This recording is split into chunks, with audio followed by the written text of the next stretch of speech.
So how was your 2021? After an abysmal 2020, we can honestly say that this year, though still pretty bad, was a slight upgrade. 2020 did spill over a bit in January, but it got slightly better, and 2022 looks to be a tad more promising of not being a complete soup sandwich.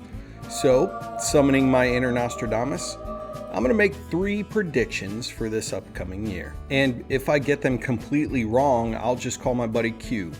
He's got a great public outreach and he's wrong all the time and people still listen to him. So let's break this up into categories: the good, the bad, and the ugly. And being that I want to end on a good note, let's get down and dirty right off the bat.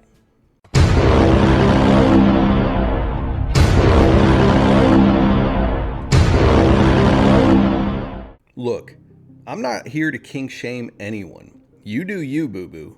But it's no surprise that our government has a pretty unsettling fetish for foreign conflict. Nothing brings all the boys to the yard like a little missile shake. Most of our turmoil has been domestic as of late. At least that's what the media is going to report. But that doesn't mean the US government hasn't been disruptive abroad. Drone strikes have been an ongoing nuisance since Bush signed the AUMF. And every president since has abused that. And ardent Trump supporters like to spin the he's the only president not to start a new war. But he did continue one with a chance to end it, which, by the way, he said he was going to do, and doubled down on drone strikes. And like many Republicans, there's a lot hidden in the closet. Trump revoked an Obama policy that required transparency on those drone strikes. So, what you hiding on? I mean, other than your taxes and text from January 6th. To put this into clarity, Obama conducted 1,878 drone strikes over his 8 years, which was about 235 a year. Trump's first 2 years, he oversaw 2,243, averaging over 1,000 drone strikes a year. After that, Trump ditched accountability and implemented his own unchecked license to kill, so we don't know for sure how many more were carried out. I know what you're thinking. I'm picking on Trump. Well, yeah. It's important to know that we have been simmering on foreign aggression for a while now. And Trump's secret actions only exacerbate Biden's inept military response. If the withdrawal from Afghanistan has hinted at anything, it's that Biden both makes uninformed decisions and makes stubborn choices based on a desired emotional outcome, which are not desirable traits at all for our commander-in-chief. And when we survey the geopolitical landscape, Putin is doing Putin things and China has superpower envy. So with all of that considered, we can expect some level of elevated military conflict between us and one of them, if not both. It could be, hopefully, nothing more than a Mexican standoff. You can't say that on TV! Or, at worst,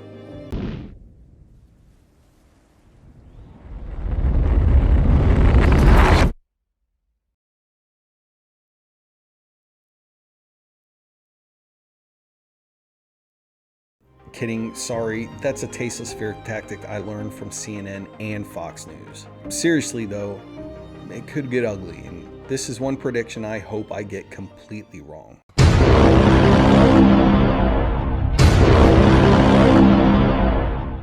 The partisan pendulum will continue to swing with more and more ferocity, and we can expect Republicans to retake the majority in the House of Representatives during the 2022's midterm elections. The Senate will most likely stay the same and even split. But wait, only liberal leftists should think this is bad, right? Well, it's not exactly about the House turning from blue to red, but that our policies will continue to grow further and further apart. Our country used to thrive when both parties leaned just left or right of center, not like the growing fringes we see today. Those who are considered rhinos and dinos in today's political climate used to garner the characteristics to be the standard bearers of their respective parties. It was how compromises were made. Party policies were actually advanced and buy-in was more widely accepted. With the bipolar election cycles, we are becoming more and more divided. Common ground is shrinking. And the intended vision of America is becoming cloudier every election because most of Americans would rather their version of America be instituted and forced on the opposing half instead of embracing our differences like our founders intended. We've had the same political parties recycle the same tired tropes, play musical chairs within the chamber, and dangle the same party issues in front of voters for decades just to lure them to the polls.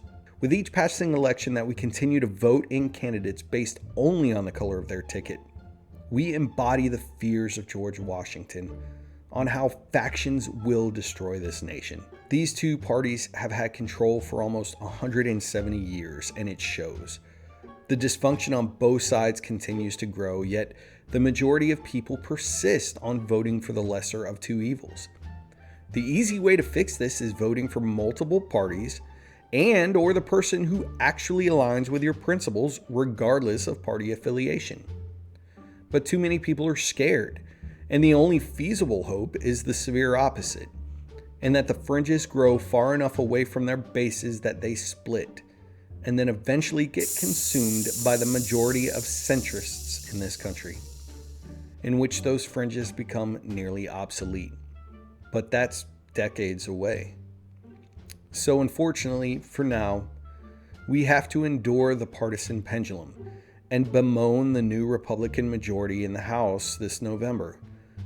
But this will just shift the left into more leftist views and set up even more contentious elections in the future that will just most likely swing right back to their favor.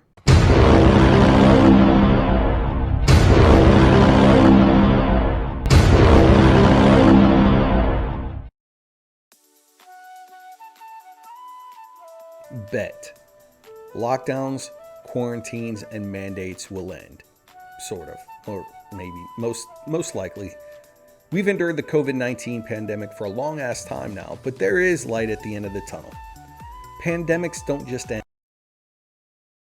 There's not a decisive measure that constitutes when that end is, but it will slowly fade away.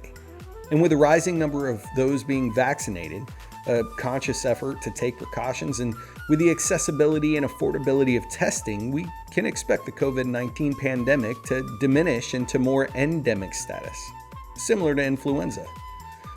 But unfortunately, the Spanish flu outbreak of 1918 has still never really gone away, even to this day. The last direct descendant being an outbreak in 2009, so being pragmatic, it's doubtful that COVID will never really die out, but its effects can be mitigated.